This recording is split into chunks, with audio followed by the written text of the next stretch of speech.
Bienvenue dans The Programmatic Society, un programme qui vous propose d'entendre chaque semaine la voix de ceux qui font le marché du programmatique en français dans le son, international dans le ton. Une émission soutenue par Orange Advertising et Mediasquare avec pour partenaires médias CB News, Redcard, le CPA et pour partenaires opérationnels Small Wanted et Vinmeiser. Ce contenu est accessible également en podcast sur les principales plateformes d'écoute. Cette semaine, notre thème est le suivant. La vidéo programmatique, comment ça marche ? En 2018, le format vidéo a vu sur le display classique une augmentation des investissements de l'ordre de 47% comparé à 2017, plus 48% en programmatique sur les sites non réseaux sociaux, plus 96% sur les réseaux sociaux. La vidéo est donc aujourd'hui un format publicitaire incontournable. Certains en font le format publicitaire standard en publicité digitale pour les années à venir, mais en fait, comment ça marche ? Quelles sont les normes et prérequis pour s'engager correctement dans une stratégie de diffusion publicitaire vidéo, notamment en programmatique ? Pour en discuter, Hortense Tomine Desmazures de M6 Publicité, Pégamophilie de Next Media Solutions, Eva Galland d'Avas Programmatic Hub, Erwan Lepage de Mediasquare. Bonjour à tous et bienvenue dans The Programmatic Society. Alors je vais le dire à la fin, mais je ne me retiens pas de dire que c'est la première fois qu'on a une majorité de femmes sur ce plateau. Effectivement, tu peux le faire.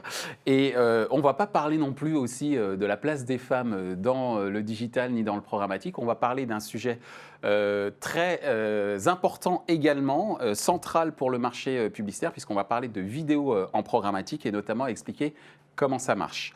Et pour commencer, j'ai une première question. Péga, je te laisse la parole pour entamer l'émission. Quand on parle de vidéo en publicité digitale, on parle de normes, de prérequis technologiques, de contexte, etc. Bref, comment ça marche la vidéo en programmatique et surtout, est-ce que ça marche, Péga ?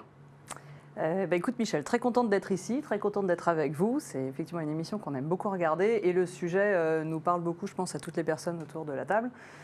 Donc la vidéo programmatique, oui, ça marche et ça marche même très bien. Je pense on sera d'accord pour dire que c'est ce qui drive la croissance beaucoup. Il y a un vrai phénomène qui se passe là-dessus. Alors c'est vrai, il y a des normes technologiques. Je pense qu'on y reviendra peut-être un peu, mais le fameux VAST ou VPAID, choisissez votre religion. Donc il y a des avantages à chacun, mais des problèmes technologiques aussi qui vont avec. Le contexte, évidemment, c'est vrai que voilà, on ne parle pas de la même chose si on est vraiment sur de l'instream, les contextes si on est sur de la catch-up, si on est sur différents types de contenus. Nous, on a une particularité côté Next Media Solutions autour de BFM TV, c'est le live, où on a un décrochage digital au sein du flux live. Et ça, effectivement, c'est du vaste et c'est quelque chose qui marche très très bien, où on a plus de 30 minutes de temps passé dessus. Oui, on a des contextes qui sont très valorisants sur chacun des broadcasters et que les annonceurs viennent chercher. Donc, merci. Pardon. Non, mais merci Péga. Hortense ? Alors pour compléter, oui, ça marche de mieux en mieux, même si la vidéo reste un format qui est plus compliqué à observer avec le display, puisque c'est un format qui est par définition plus lourd. Alors moi, si je parle un petit peu de catch-up, qui est l'essentiel de notre offre chez M6, on a une spécificité en catch-up, c'est qu'on a affaire à une multitude de devices, donc le PC, le mobile, la tablette, et puis l'écran de télé avec différentes spécificités. À chaque opérateur correspond à un workflow technique spécifique, donc ce qui complexifie un petit peu notre travail. Et puis finalement, la multiplicité de ces devices ne s'adapte pas toujours aux normes du marché, donc le VPAID, le VAST, etc. Je vais vous donner un exemple, c'est la mesure de visibilité. Aujourd'hui, via la norme VPAID, ce n'est pas fonctionnel sur les environnements applicatifs. Et puis sur l'IPTV, ça ne fonctionne pas. Donc finalement, le marché aujourd'hui, qu'est-ce qu'il demande ? Il demande des mesures transparentes et multiplateformes, ce qui nécessite finalement des avancées significatives plus rapides versus des initiatives techniques comme le VAST4 ou encore le SDK Open Measurement qui permettra justement de mesurer la visibilité sur environnement applicatif. Merci Hortense. Eva, ton avis sur c'est vrai que la vidéo, globalement, on est quand même arrivé à maturité sur le sujet, même si il y a quand même des normes qui existent, il y a des prérequis techniques qui sont appliqués, il y a des choses qui fonctionnent très bien et qu'on a éprouvées, il y a plein de players qui ont été unifiés, donc là-dessus, honnêtement, ça fonctionne. Après, c'est vrai qu'il y a quand même des choses qui sont perfectibles, dans le sens où, les normes, clairement, on va revenir dessus parce qu'il y a des choses qui doivent évoluer. Il y a des formats qui sont trop lourds à observer et qui font que les publishers perdent leur inventaire et que du coup, nous, côté buy-side, on n'arrive pas à fournir la publicité. Et puis après, il y a des typologies de formats sur lesquels on pourrait, je pense, lancer des grands débats. Je pense au sticky, par exemple, qui fausse un peu les statistiques. Donc voilà. Sticky. Les sticky, c'est quand Ok. le format se cale sur le côté souvent et donc continue à tourner sur les côtés. Ouais. Il y a des annonceurs qui adorent, il y a des annonceurs qui n'en veulent pas. Chacun sa religion là-dessus. Je pense en revanche qu'il faut avoir conscience de ce que c'est, ce que ça veut dire. Donc voilà, il y a probablement des choses qu'il va falloir faire évoluer. Nous, chez Havas Programmatic Hub, on achète énormément de vidéos, de par la nature de nos annonceurs historiquement, hein. Donc c'est quand même un sujet qu'on a éprouvé depuis un certain temps. En ce moment, on est plutôt en train de tendre vers une évangélisation sur des formats plus courts, notamment quand on parle de device comme du mobile, sur lesquels on est sur des temps d'attention qui sont aux alentours de 8 secondes. Donc quand vous êtes là-dessus, c'est du snacking de contenu. Donc est-ce qu'on doit imposer à quelqu'un un 30 secondes quand en fait il a envie d'avoir quelque chose qui est très court? Ça lance un peu, je trouve, le sujet sur lequel, pour le moment, on n'a pas de réponse technique sur la partie indice format que vous faites très bien pour le coup chez les broadcasters et qui nécessiterait, je pense, de lancer un grand débat Ouais, on sur va le faire. voilà, le prix autour d'un indice format, quid chez des éditeurs français, etc. etc. Mais en effet, c'est un sujet qui clairement est mature, est établi. Merci Eva. Erwan? Alors, en plus de tout ce qui a déjà été évoqué, que ce soit le live, la catch-up, il y a aussi de l'outstream. C'est-à-dire que quand on parle vidéo, on peut, et tu l'as un peu évoqué quand tu parlais du sticky, on peut se retrouver à deux endroits. Soit on a un flux vidéo, donc il y a un player qui joue et qui va appeler un ad server ou un SSP pour mettre avant, au milieu ou après un contenu, enfin une publicité. Donc ça, c'est le fameux in-stream, on est dans une consommation. Mais il y a aussi l'outstream, c'est-à-dire que c'est tout un tas d'emplacements sur lesquels on servait peut-être hier du display ou du natif, et sur lesquels, pour des raisons de qualité d'emplacement, c'est-à-dire nous, ce qu'on a fait par exemple, c'est qu'on a identifié ceux qui étaient déjà visibles, qu'il était un certain temps, donc ça a pris quelques temps pour bien identifier, et sur ces emplacements-là, on propose aussi de la vidéo. Et ce qui est intéressant, c'est que c'est de mieux en mieux adopté par les acheteurs. C'est-à-dire que je partage ton point de vue sur une certaine maturité vis-à-vis de la vidéo. Ils sont assez à l'aise aujourd'hui sur le fait de ne pas rester sur un seul environnement et sur l'ouvrir à d'autres, comme par exemple l'outstream. Et pour revenir sur le VAST et Viped, c'est vrai que ça pose des questions, mais en gros, c'est la même chose. Il y en a juste un qui peut permettre de faire beaucoup plus de choses. On peut rajouter des JavaScript dedans. C'est le Viped. C'est lequel? C'est le Viped. En fait, D'accord. le VAST, tu as une vidéo et du tracking. Le Viped, c'est la même chose, mais avec en plus la possibilité d'ajouter des JavaScript. Ça va permettre de la vidéo interactive, ça va permettre d'autres types de tracking. Ça va aussi permettre éventuellement de ne pas servir le contenu si on considère que l'environnement n'est pas idoine ou ce genre de choses. Donc du coup, c'est vrai que ça ouvre plein de choses. Et donc, ça amène des complexités, et donc ça peut amener quelques difficultés à exécuter les campagnes avec des discrepancies ou des choses comme ça. Mais en tous les cas, oui, je te rejoins complètement. Nous, on est plus récent sur le sujet. C'est une évolution pour Media Square. On a lancé Video Square il y a un mois et demi, mais ça représente déjà 10% de notre chiffre. La moitié des briefs contiennent de la vidéo. Enfin, c'est évident que ça fonctionne vraiment très bien et qu'il y a une demande très forte. Alors justement, puisque tu parles de brief, Ouais. sur la seconde question, je te demanderai, Eva, de prendre la parole tout d'abord, et ensuite à vous, mesdames, et tu clôtureras Erwan. Puisque tu parles de brief, justement, c'est quoi les principaux KPI attendus par les annonceurs via le format vidéo, puisque tu es membre de Havas Programmatic Hub? Tout à fait. Il y a deux métriques et deux choses qu'on monitore un petit peu à part. Déjà, très clairement, il va y avoir la complétion et la visibilité, qui sont les deux métriques principales sur lesquelles il faut qu'on s'attarde pour pouvoir savoir si la publicité est vue visible. Et ensuite, il va y avoir la qualité de l'inventaire et la couverture sur cible, qui est quand même très souvent quand même l'objectif qu'on va essayer d'aller chercher. Avec la complétion, tu as dit... La visibilité. Je note, c'est pour ça. Complétion, visibilité, d'accord. On est très clairement, et là pour le coup je repars sur la partie Matrix, sur des sujets de normes qui sont basés sur de l'IAB, MRC, challengeables dans le sens où 2 secondes, 50%, c'était bien au début, ça mérite quand même qu'on ouvre ce sujet largement. Plein d'agences et plein de trading desks l'ont fait comme nous. On essaye justement d'aller vers des choses qui sont plus qualitatives dans le sens où la vidéo, elle fait rarement 2 secondes et on n'a pas forcément envie qu'elle soit vue qu'à moitié. Donc justement, on va chercher ça, on va chercher plus loin. Mais pour ça, ça veut dire aussi challenger les normes qui sont quand même des normes établies sur le marché. Donc déjà, il y a cet aspect-là. Et puis après, il y a un autre aspect dont parfois on peut parler un petit peu moins côté média, qui est l'aspect créatif. Et du coup, avoir ce qu'on appelle chez Havas une création qui est meaningful. J'utilise ce terme parce qu'on avait réalisé il y a quelque temps une étude qui s'appelle le Meaningful Brand et qui dit quand même que 2/3 des marques pourraient être amenées à disparaître sans que finalement on en fasse un drame parce qu'elles n'ont pas assez de sens. Mais là-dedans, il y a tout l'aspect aussi créatif qui rentre pour moi en ligne de compte sur le fait que la créa fait un job hyper important dans la réussite d'une campagne. Donc on a beau monitorer des KPI, si on n'a pas la création qui va derrière, on n'arrivera pas à le faire correctement. Merci Eva. Hortense, ton observation sur les KPI qui sont exigés par les annonceurs quand ils viennent voir la régie d'M6 ? Complètement en phase avec Eva. Nous, le triptyque traditionnel sur lequel on est challengé, c'est vraiment donc, la visibilité, même plus que la visibilité, la complétion, la brand safety et les retombées sur cible. Alors que c'est vrai, en catch-up, on est plutôt attendu sur des KPIs de branding plus que de performance, puisque lorsqu'un annonceur va investir dans un format 40 secondes qui va diffuser en télé, c'est plutôt pour raconter une histoire, pour construire une notoriété, plutôt que de mesurer un taux de clic, par exemple. Merci Hortense.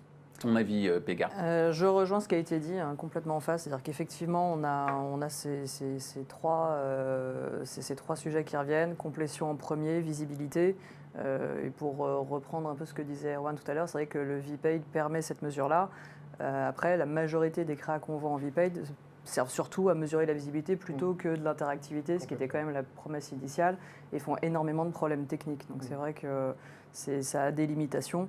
Donc complétion, visibilité. Brand safety, ça fait partie effectivement du package quand on vient sur des sites médias. Donc c'est vrai que c'est quasiment pas normalement un sujet. Et retombées d'art. Donc les fameuses retombées d'art, voilà, là aussi on peut challenger ou pas les normes là-dessus, ça peut aussi être un débat. J'ai l'impression que c'est un peu moins challengé aujourd'hui et que c'est un peu pris comme une norme acceptée. Voilà, on peut toujours se reposer aussi des questions là-dessus, selon les sources de data qu'on met quand on a du déterministe.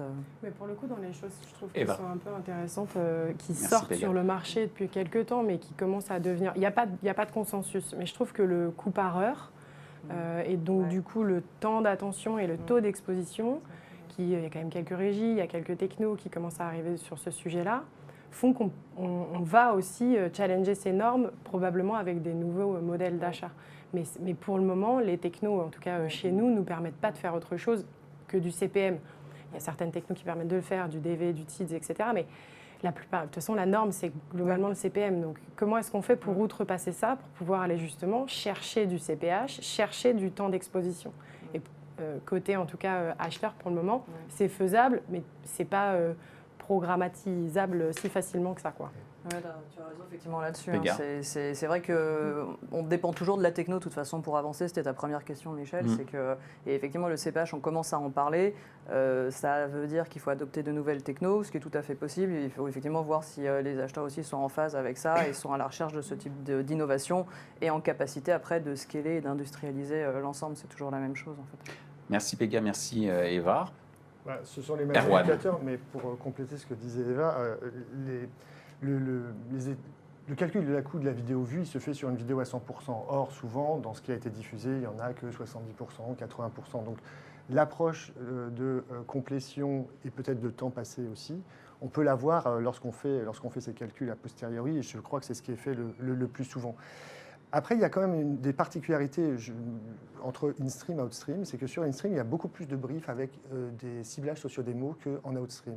C'est-à-dire qu'il y a des attentes qui ne sont pas les mêmes. Et ça correspond exactement à ce que tu disais sur DAR, couverture sur cible, etc. Et c'est quasiment systématique.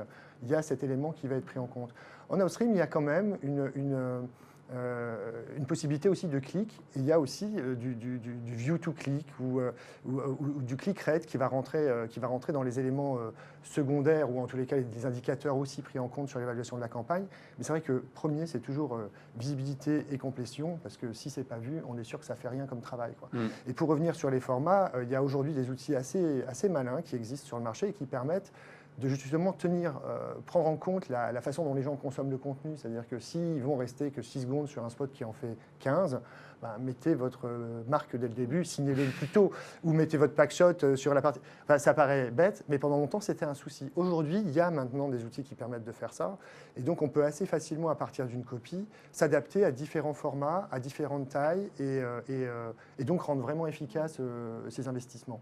Alors justement, on parlait d'efficacité, notamment à travers la complétion, la visibilité. Je note aussi que la notion de brand safety est quand même un élément assez important. Justement, quand on parle de toutes ces performances évoquées, est-ce que ça veut dire que, je mets les pieds dans le plat, hein, on peut se passer de YouTube ? Grand silence. Nous, on s'en passe très Hortense. Non, mais je pense que la question, c'est pas est-ce qu'on peut se passer de YouTube, mais nous, notre objectif, c'est de rééquilibrer les investissements. Donc on peut se passer de YouTube en termes d'investissement publicitaire, je précise. Oui. Pas, Non, c'est plutôt de rééquilibrer les investissements donc en faveur d'éditeurs qui sont en mesure de garantir le triptyque dont on vient de parler, de façon transparente. Donc ça veut dire quoi? Donc c'est avec des mesureurs intégrés, des mesureurs tiers, et puis en garantissant une promesse éditoriale forte, ce qui n'est pas le cas de YouTube puisque c'est des contenus essentiellement UGC. Donc ça c'est le premier point. Et puis après, nous, la question qu'on peut se poser, c'est pourquoi c'est si attractif pour un acheteur d'acheter sur YouTube. Moi, je vois 2 avantages. D'abord, c'est l'accès à la data à la fois puissante et de qualité de Google, et puis aussi la facilité d'achat pour un acheteur qu'il ne faut pas oublier. Donc je pense qu'il y a plusieurs initiatives sur le marché qui sont apparues, qui vont dans ce sens-là. Donc je pense notamment à Gravity, qui est une vraie alternative parce qu'elle allie à la fois de la data de qualité, mais une data puissante. Et puis plus récemment, donc l'initiative qu'on a lancée avec nos homologues TF1 et France Télé, donc le projet Sigma, qui permet de donner accès à de la data programmatique, loguée en programmatique, mais surtout avec un setup simplifié. Donc on a essayé de se mettre un petit peu à la place des acheteurs et de leur simplifier le travail. Et donc ça va aussi dans le sens de lutter un petit peu, pas contre YouTube, mais en tout cas d'équilibrer en tout cas les investissements. Tu dis faciliter la vie des acheteurs, c'est-à-dire que c'est une plateforme particulière qui permettrait aux acheteurs de pouvoir se connecter pour acheter les écrans, plus que des écrans, je pense des audiences, sur le programmatique, sur le format vidéo, c'est ça? Exactement. Je confirme. Très bien. Merci Hortense. Eva? Très simple, ça permet via du coup Adobe d'accéder à tout l'inventaire Sigma. Et le monitoring, parce qu'on a fait quand même beaucoup de campagnes sur Sigma depuis que ça a été lancé. Et c'est pas un jeu d'enfant, mais je veux dire, en effet, c'est très simple. Et ça fait partie des choses qui font que ça fonctionne. Parce que, en l'occurrence, quand l'accessibilité technique est là, on se rend compte que ça facilite grandement aussi les investissements. Merci Eva, mais tu vas la reprendre la parole pour répondre à la question, hein, parce que sur YouTube, j'aimerais avoir ton avis. Pega, justement, sur YouTube.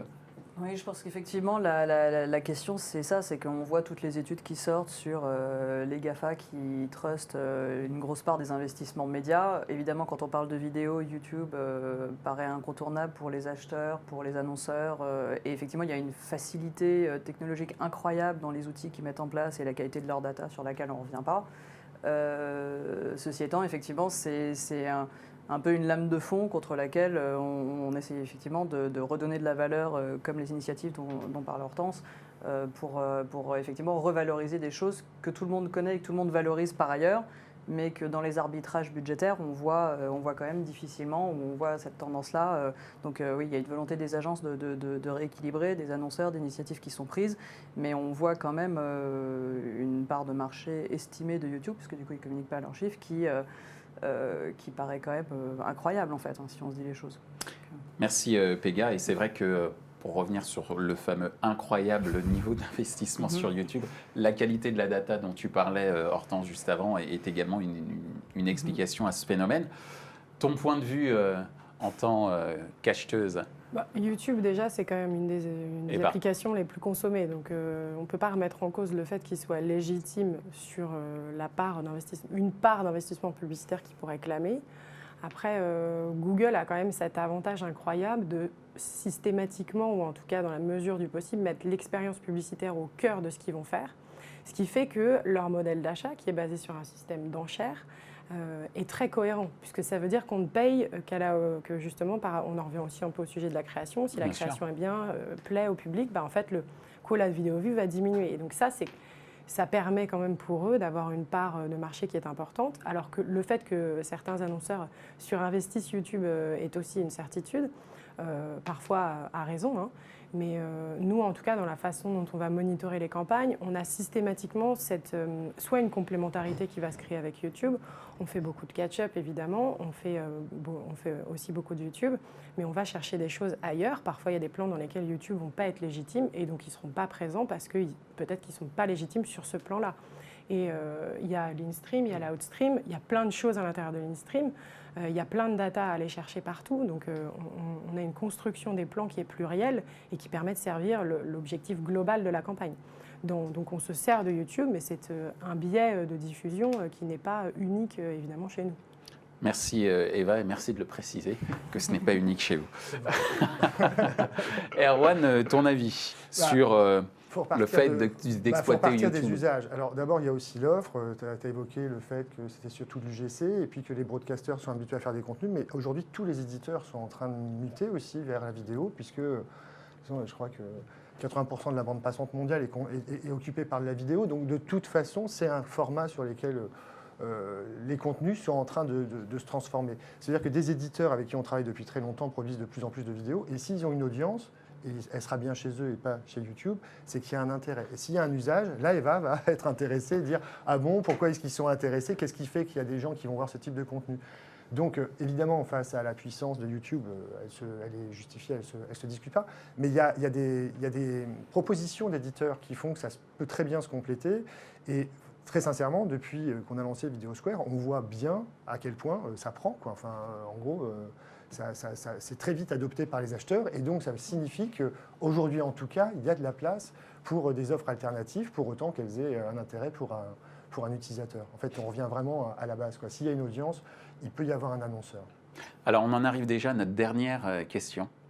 Je vais reprendre des éléments que tu as évoqués. Tu parlais de 80% de la bande passante consacrée à la vidéo, le fait que les éditeurs mutent de plus en plus vers la vidéo. Donc cette dernière question, c'est est-ce que la vidéo sera le format standard de la publicité digitale? Pega, de ton point de vue? Pour moi, il y a vraiment des sujets complètement différents et on le voit sur l'achat programmatique ou pas, vidéo versus l'achat display. Je ne pense pas que la vidéo va prendre le pas sur tout en fait, et que le display va disparaître, si c'est le sens de la question. Parce qu'il y aura toujours effectivement d'autres KPIs, Erwan l'a un petit peu dit sur live stream, qui sont vraiment des KPIs qui sont propres au display, beaucoup plus pour de la perf et effectivement moins sur du branding que les annonceurs vont chercher. Après, c'est vrai que la part de la vidéo, ce qu'on a dit, tire effectivement et drive la croissance et c'est un vrai sujet parce que les usages sont là, les audiences sont là, les éditeurs produisent de plus en plus. On a acheté les droits sportifs premium avec RMC Sport. Enfin, on investit tous énormément sur ces contenus-là parce qu'on sait que la consommation se fait sur la vidéo. Donc je pense que le display va rester. Effectivement, il y a un rééquilibrage qui est lancé, qui va continuer. Et j'aimerais bien ouvrir sur un autre sujet. Ce sera peut-être un prochain Programmatic Society, mais sur l'audio. Parce que du coup, c'est vrai qu'il y a les podcasts. On a évoqué l'audio il y a 2 semaines, ça a été diffusé, voilà. Mais on a encore d'autres sujets sur l'audio, puisqu'effectivement, c'est un sujet très très important, notamment sur l'émotion, le fait que la voix est très importante pour certains éditeurs, pour faire passer même des messages publicitaires très importants. Ouais. Abbas avait fait d'ailleurs une présentation, une conférence là-dessus, qui insistait beaucoup là-dessus. Et c'est vrai que l'audio, on est au début, mais il se passe quand même des choses hyper intéressantes. On parlait effectivement des technos, desquels mûrissent, on peut proposer des choses qui vont beaucoup plus loin. Et c'est vrai que forcément, avec des radios, RMC, BFM Business, on fait déjà des podcasts depuis un petit moment, mais du coup, ça donne une ampleur qui est incroyable. Et on l'a lancé depuis l'année dernière en programmatique sur des podcasts streamés ou téléchargés. Et c'est vraiment quelque chose qu'on pousse pas mal. Donc, merci Pega. Hortense? Alors chez M6, on suit la montée en puissance de l'audio aussi avec attention. En attendant, on croit évidemment que la vidéo va continuer à croître ces prochaines années, puisque c'est finalement un format qui allie à la fois le son, l'image, et lorsqu'elle est vue en intégralité, c'est vraiment un critère qui est important, on pense qu'il n'y a pas de mieux pour renforcer l'impact mémoriel et donc pour être bénéfique pour les marques. Merci Hortense. Erwan? Alors, moi, je reviens toujours à ce que font les gens. Toutes les nouvelles applis, que ce soit Snapchat, TikTok, sont vidéo. Donc, de toute façon, ce sera un format star. Mais c'était déjà le format star dans les anciens médias. Je veux dire, le Cannes et tout ça ont récompensé surtout des films, télé ou cinéma. Donc, de toute façon, ça a toujours été le mode d'expression préféré des marques pour construire des expériences fortes. Maintenant, et là, je te rejoins complètement, Péga, et on le vit tous, quand on est sur son téléphone, et tu l'évoquais, et en termes de style, et en termes de est-ce qu'il y a du son ou est-ce qu'il n'y en a pas, etc., ce ne sera pas le seul format. Mais évidemment, c'est un format qui présente, qui correspond exactement à ce que les consommateurs consomment. Donc, comme la publicité cherche à les séduire, il est assez probable que ce sera le premier format. Ouais. Merci Erwan. Eva, ça sera pour toi le mot de la fin. Alors pour nous, c'est vrai qu'on va avoir vraiment le levier d'accroche et le levier de réponse. Le levier d'accroche étant la partie vidéo.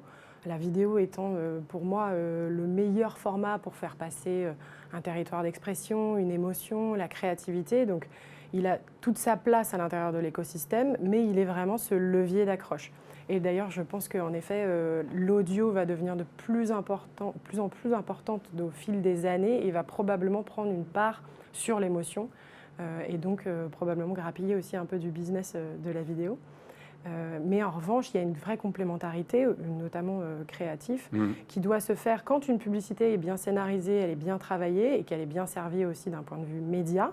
Elle vient servir des objectifs de performance. Et ces objectifs de performance, c'est donc la partie levier d'accroche. Ce levier d'accroche, on le voit à l'intérieur des briefs des annonceurs. On a de plus en plus de briefs qui sont autour des objectifs ROI très concrets. Donc on parle vraiment de vente, on parle de choses qui sont concrètes sur un site. Et ça permet quand même de dire que la palette de formats ne sera pas que vidéo. Et la vidéo est gigantesque, la consommation est en train d'évoluer et va continuer à évoluer. Mais il y a quand même une complémentarité avec des formats display, avec des formats audio. Et donc, elle aura sa place à l'intérieur de la consommation, en effet, de tout ce qu'on peut faire sur des Instagram, des Snap, etc. Mais c'est un des leviers pour moi.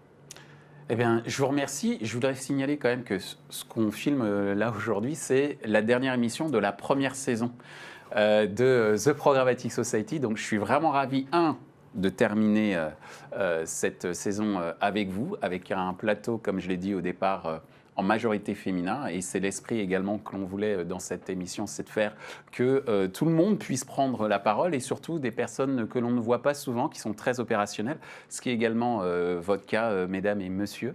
Et l'autre point, c'est que je voulais également vous remercier pour la qualité des contenus que vous donnez, puisque c'est vous qui faites l'émission. Moi, je ne fais que poser les questions. En tout cas, c'était un régal. Je vous souhaite un très bel été et j'espère à l'année prochaine. Merci. Ainsi s'achève ce débat autour de l'usage de la vidéo en programmatique. Les points à retenir de nos échanges sont les suivants. 1. Complétion, visibilité, brand safety, tel est le triptyque des KPI attendus par les marques dans le cadre d'une campagne publicitaire vidéo. 2. La vidéo est un format qui fonctionne tant en termes de notoriété que d'efficacité marketing, notamment avec la mesure d'éléments interactifs au sein des spots. 3. La vidéo ne sera peut-être pas le format standard de demain, mais certainement le format qui générera le plus de valeur, tant en termes business qu'en termes d'efficacité de mémorisation des messages.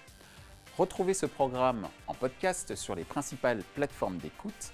Merci à Mediasquare et Orange Advertising pour leur soutien, ainsi qu'à nos partenaires médias CB News, Redcard, le CPA, sans oublier nos partenaires opérationnels Smile Wanted et Vinmiser. Merci également à l'ensemble des équipes d'Atelier B pour la réalisation de ce programme.